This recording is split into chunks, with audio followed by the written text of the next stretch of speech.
Hola, mi nombre es Guillermo Rocafort. Soy el autor del libro titulado La depredación de España, clase política, fondos buitre y paraísos fiscales. Manual para la reconstrucción económica, editado por SND Editores. Tengo el gusto de dirigirme a usted, estimado oyente, para hacerle una presentación sobre mi libro. Es un libro, además, que viene en una época crítica desde el punto de vista económico para la nación española, ¿no? Entonces, el objetivo con mi libro es señalar, digamos, a los principales responsables de la situación de deterioro generalizado en nuestra economía y que son la casta política, los fondos buitre y los paraísos fiscales, para no quedarme solamente en una crítica o en un análisis de cómo han depredado la economía históricamente en España, sino también al final incidir en aspectos positivos, es decir, aportando un manual para la reconstrucción económica de nuestra nación, ¿no? Entonces, simplemente con este audio, con este vídeo, quiero hacerles un resumen que les sirva a usted, bueno, que le haga llegar el interés que puede despertar las cuestiones que planteo, digamos, al economista en particular y al español en general, ¿no? En el índice consta en total, 4 partes. La primera parte se titula España como Estado fallido contra los fondos buitre. La segunda parte se titula Memoria histórica de la economía y los fondos buitre. La tercera parte es una compilación de entrevistas que me han hecho al respecto y finalmente la cuarta parte contiene anexos interesantes. Entonces, con el objeto de hacerles un resumen y despertar su interés por esta obra, lo que voy a hacer es seguir los capítulos de los que se componen, ¿no? En cuanto a lo que es el anexo, perdón, la primera parte del índice, España como Estado fallido contra los fondos buitre, en un primer momento hago un artículo que se titula Crónica sobre los fondos buitre durante la primera era del coronavirus en España, año cero. ¿Por qué lo titulo así? Pues porque llevan ya décadas entre nosotros, pero ha sido a raíz de la crisis sanitaria del COVID, del coronavirus, donde el ataque ha sido verdaderamente feroz. Y en este capítulo lo que he hecho ha sido identificar aquellos elementos que considero que son de interés, que el lector tiene que conocer, como por ejemplo que han entrado en los principales medios de comunicación españoles, en concreto, don Jaume Roures le vendió su participación, importante participación en el grupo A3 Media, que es el grupo al que pertenecen las cadenas televisivas Antena 3 y La Sexta. Le vendió una elevadísima participación al fondo buitre BlackRock. Mientras que, por otra parte, también este mismo fondo buitre ha entrado en el capital del grupo hotelero Hispania de la mano del magnate George Soros, ¿no? Por lo tanto, son dos movimientos altamente especulativos que entiendo que deben ser conocidos por los españoles, ¿no? También en este mismo capítulo hablo de cómo, digamos, han depredado naciones como, por ejemplo, el Congo y Puerto Rico. También México, Argentina está siendo objeto de ataques de los fondos buitre, de la mano sobre todo de George Soros, ¿no? Que es de alguna forma el agente, el intermediario o el interlocutor o el interface, como queramos llamarlo, ¿no? Bien, destaco también en este capítulo cómo lo que está sucediendo con los créditos del ICO, que sirvieron para financiar a las empresas y que están sirviendo realmente para que los bancos tapen agujeros de créditos impagados. Esto es una denuncia que además no parte de mí, viene de la agencia Bloomberg, que es una de las agencias más importantes de los Estados Unidos, junto con la agencia Reuters, en el que dice que aproximadamente el 37% de las cantidades avaladas han servido para tapar boquetes, quebrantos de deuda impagada. Otro aspecto que también desarrollo en este capítulo es cómo los importantes factotum o personas relevantes del Partido Socialista Español, Partido Socialista Obrero Español, están ocupando puestos relevantes en las estructuras de los fondos buitre en España. Por ejemplo, don Joan Clos, que fue ministro con Zapatero y alcalde de Barcelona, es ahora mismo el presidente de la patronal de los fondos buitre en España, ¿no? Mientras que, por otro lado, don Pedro Mejía, que fue secretario de Estado socialista con Zapatero, igualmente ha sido contratado por Cerberus. Es decir, es una de las características de los fondos buitre, su carácter transversal, es decir, están prácticamente en todos los partidos políticos representativos, ¿no? Frente a esto, frente a esta claudicación de España, vemos como, por ejemplo, en Irlanda se ha conseguido legislar efectivamente y eficientemente en contra de los fondos buitre, hasta el punto de que se les obliga a registrarse, hay un registro, se les impone medidas restrictivas, hasta situaciones, vamos a decir, radicales en la respuesta frente a los fondos buitre, como es el Japón, que ha aplicado su ley de seguridad nacional y ha prohibido la entrada de fondos buitre en su economía. Por lo tanto, este primer capítulo es muy interesante porque es, en definitiva, una crónica de lo que ha pasado durante la primera época de la pandemia, ¿no? Otros capítulos interesantes, por ejemplo, es el relativo a, por ejemplo, que parte de la vivienda social vendida por la empresa municipal de la vivienda del suelo y el Ayuntamiento de Madrid, como digo, parte de la vivienda social vendida por las administraciones públicas del Ayuntamiento de Madrid y la Comunidad de Madrid, deberían haber mantenido su protección pública al estar dicha vivienda subvencionada por el Estado.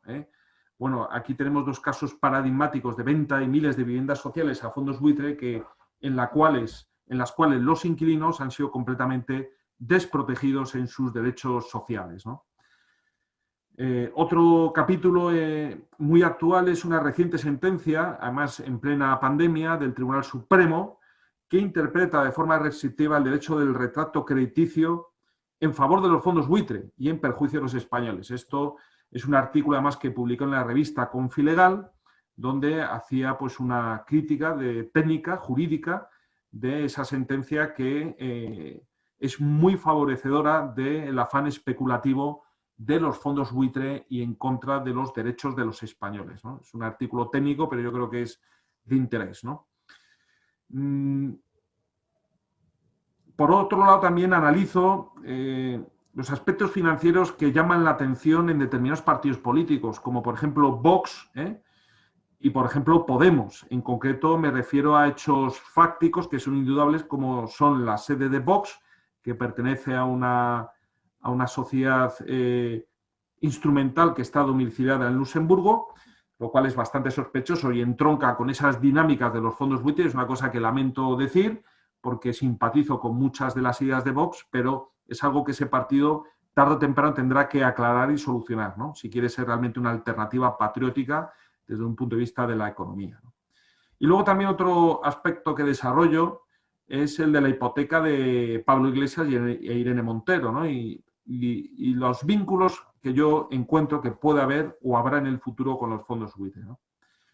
También desarrollo en otro área del libro las verdades ocultas del Sareb, o también llamado Banco Malo, que no ha sido más que la nacionalización de toda la deuda tras la crisis de Zapatero, esa nacionalización de la deuda que llevó a cabo el gobierno de Mariano Rajoy, hasta el punto de que el Sareb se ha convertido realmente en un intermediario de los fondos buitre, o sea, un intermediario con los fondos buitre, hasta el punto de que está desviando todos esos activos tóxicos, créditos impagados, promociones inmobiliarias quebradas, hacia los fondos buitre, digamos, con unas condiciones muy ventajosas para este tipo de entidades especulativas, ¿no?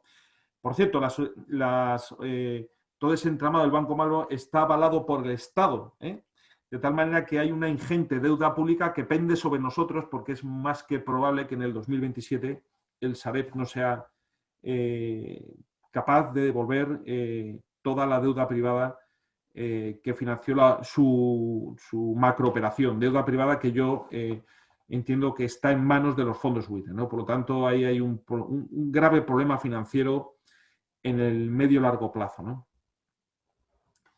Por ejemplo, continúo hablando de los males que azotan a la economía de España, entre los cuales, desde luego, pues, están la casta política, los paraísos fiscales y los fondos buitre. Y también desarrollo una teoría muy interesante de la doctrina católica sobre las deudas y la protección del deudor para hacer frente a las reclamaciones de los fondos buitre. Y analizo desde un punto de vista casi teológico el Antiguo y el Nuevo Testamento para ver hasta qué punto el mandato divino es proteger al deudor y hacer frente al especulador, y cómo nos hemos ido alejando de esa visión universal, esa visión cristiana, católica, que está plenamente entroncada con el derecho divino, ¿no? O también le podemos llamar también derecho natural, si lo preferimos, ¿no? Por lo tanto, hago una cantidad de reseñas, de citas, de profetas y también pues, de intervenciones en el Nuevo Testamento que abogan precisamente por la protección hacia el deudor a la hora de perdonar, cancelar las deudas, ¿no? Y darle una nueva oportunidad, ¿no? Más que nada para que no se convierta el mundo en un campo de esclavos por la vía de la deuda, sino que exista esa posibilidad de redención o de recuperarse, ¿no? En la segunda parte del libro me centro en lo que es la memoria histórica de la economía y los fondos buitre. Creo que es un tema que también tenemos que trabajar los patriotas, la memoria histórica, no se lo debemos dejar a los enemigos de España, ¿no?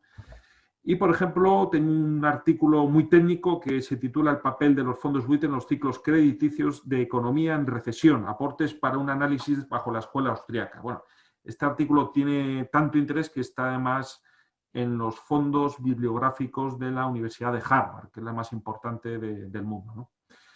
Luego también desarrollo un artículo, un ejercicio de memoria histórica que se titula La financiación de la emancipación de México, antiguo virreinato de la Nueva España, la destrucción de la hispanidad por los fondos buitre hace 200 años. Bueno, aquí lo que explico es que esa destrucción de la unidad hispánica que tuvo lugar en la década de los años 20 del siglo XIX estuvo provocado por los fondos buitre de la época, es decir, pues, por Barclays, por Goldsmith, es decir, agencias financieras que por la vía de la deuda lo que hicieron fue quebrar económicamente todas las naciones hispanas que surgieron, como por ejemplo México, Chile, Perú, todas entraron en un colapso bursátil y financiero, ¿no? Y creo que es importante, ahora que conmemoramos el segundo centenario de la emancipación americana, que veamos que esas cadenas, vamos a decir, financieras, bursátiles, bancarias, perviven en la actualidad y no solamente no se ha llegado a devolver el dinero, sino que además se ha ido incrementando, porque el proceso de endeudamiento es un procedimiento crónico y es un procedimiento, vamos a decir, que no busca la devolución del dinero prestado, sino el endeudarte cada vez más, ¿no? Para de esa forma controlar tus recursos económicos e influir políticamente en tu nación, ¿no?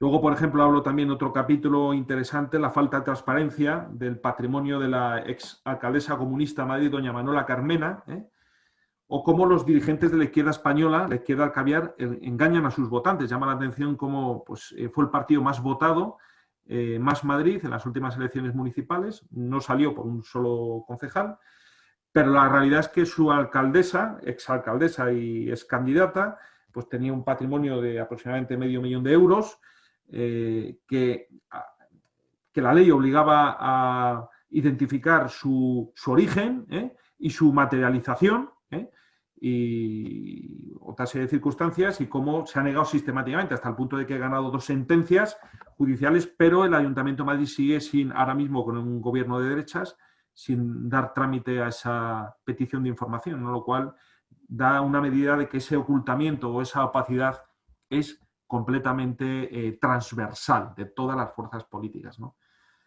Ahondo más en esta cuestión de la memoria histórica de cómo Gibraltar ha ido depredando a lo largo de los siglos la economía española.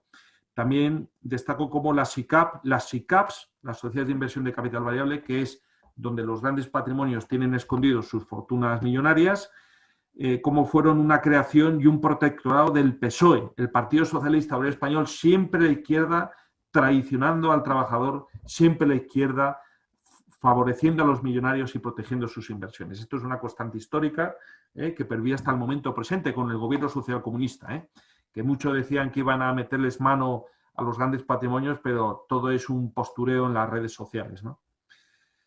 Bueno, ya para ir acabando, en el bloque tercero hay una serie de entrevistas que me han hecho distintos medios de comunicación sobre cómo, digamos, depredan España estos 3 caballos del apocalipsis que podemos definir en la España del momento presente, que son la clase política, los fondos buitre y los paraísos fiscales, ¿no? Cómo la clase media está siendo destruida, cómo España debería reaccionar, pues expropiando o estatalizando, nacionalizando sus activos sin justiprecio, que es en última instancia revertir o invertir la situación que hemos sufrido los españoles de nacionalización de las deudas bancarias de las cuales están beneficiando los fondos buitre. Es decir, en situaciones excepcionales hay que tomar medidas excepcionales. Y esto no es una visión comunista, sino todo lo contrario, es una visión de reacción patriótica a este abuso, a esta depredación, ¿no? Bueno, hay otro artículo también interesante que habla de cómo la izquierda está vendida a los fondos buitre, cómo el presidente Pedro Sánchez es un lacayo de George Soros, es una cosa que está leída y escrita, se ha reunido con él varias veces, en fin, es un pelele, y cómo incluso el partido de Podemos pues tiene vínculos con la Agenda 2030 y tiene vínculos también con elementos especulativos de los fondos buitre. Es decir, la Fundación Fusara, cuando vendió cientos de viviendas a los fondos buitre en la capital de España, fue con el voto a favor de la delegada del gobierno, que era socialista entonces, y también de la ex regidora de Madrid, doña Manuela Carmena, a través del comunista Mauricio Valiente, que es algo de lo que debería de responder este comunista, cómo permitió esa venta totalmente injusta y especulativa del patrimonio social de la Fundación Fusara. ¿Bien? Luego también desarrollo de cómo el Banco Popular fue depredado por los fondos buitre y eso causó la quiebra de las inversiones de 300.000 españoles que perdieron todo el valor de sus acciones. Es muy interesante tener en cuenta esta realidad. Y luego ya para acabar, tampoco quiero desvelar todos los contenidos de mi libro porque bueno, es un libro yo creo que de gran interés, sobre todo en el momento presente de gran crisis económica. En los anexos, como digo, pues hablo de que pruebo cómo el gobierno de don Pedro Sánchez, no sabe lo que es un fondo buitre. ¿Por qué? Pues porque lo ha escrito, es decir, no saben lo que es un fondo buitre, no saben a qué se refiere un fondo buitre. Entonces, claro, si un gobierno no sabe lo que es un fondo buitre, pues lógicamente, ¿cómo nos van a defender? Bueno, claro que lo saben y colaboran con ellos, ¿no? Pero bueno, ellos se justifican de esa manera. Luego también destaco la involución en la cuarta parte del libro, en los anexos, del defensor del polo, por cierto, el socialista Marugán, ante las depredaciones de vivienda en España por los fondos buitre. ¿Qué significa esto? Pues que con la anterior defensora del polo, doña Soledad Becerril, del Partido Popular, pues se defendía más y mejor a los españoles de los fondos buitre. Ahora parece que el señor Marugán pues, aplica cuidados paliativos y no cuidados preventivos. Entonces, eso es una regresión que una vez más viene de la mano de la izquierda, porque la izquierda en España, como no me cansaré nunca de repetir, no hace más que traicionar constantemente a los trabajadores y a las clases medias, ¿no? Bien, en otro anexo hablo de los 90.000 millones de euros de dinero público que destinamos entre todos para nacionalizar las pérdidas de Bankia. Banco que va a ser finalmente regalado a CaixaBank y a los fondos buitre. Es decir, de esos 90.000 millones de euros que se han financiado principalmente con deuda pública, no vamos a ver la devolución de prácticamente nada. Es decir, pensemos que siempre las entidades financieras, sus pérdidas recaen sobre el conjunto de los españoles, mientras que sus beneficios rápidamente los privatizan y los reparten en formatos de dividendo, ¿no? Otro anexo interesante es el relativo a cómo la Comisión Europea se lava las manos ante las subvenciones públicas que disfrutan los fondos buitre por la adquisición de viviendas sociales en España. Esto fue una reunión que tuvimos Rafael Ripoll, presidente de la asociación El Águila Protectora, y yo secretario de esa asociación, con altos funcionarios de la Comisión Europea en Bruselas, y cómo, en definitiva, pues solamente sirvió para constatar que se lavan las manos, no quieren saber nada. Eso para ellos es un asunto estrictamente interno de España, ¿no? Bueno, también otro anexo interesante es cómo el gobierno de Pedro Sánchez carece de los medios técnicos necesarios para calcular las subvenciones públicas otorgadas a los fondos buitre. Es un tema muy candente, además un tema que se trató en una pieza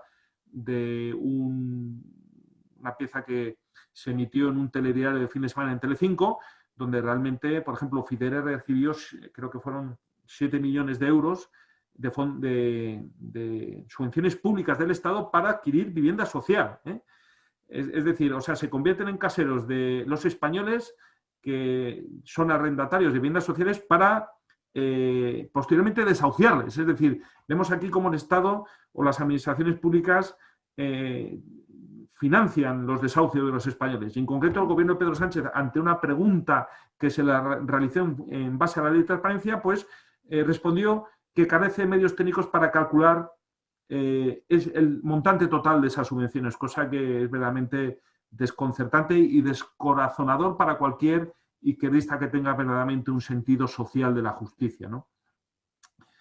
Finalmente, hablamos de las estafas del Sareb, es decir, el Sareb ha sido pues, otro gran fraude, otra especie de monstruo financiero nacionalizado o potencialmente nacionalizado y cómo bueno, estafó a la hora de sobrevalorar los activos o cómo fue, mejor dicho, cómo se dejó estafar en cuanto a los activos que les trasladaron las entidades financieras en quiebra, ¿no?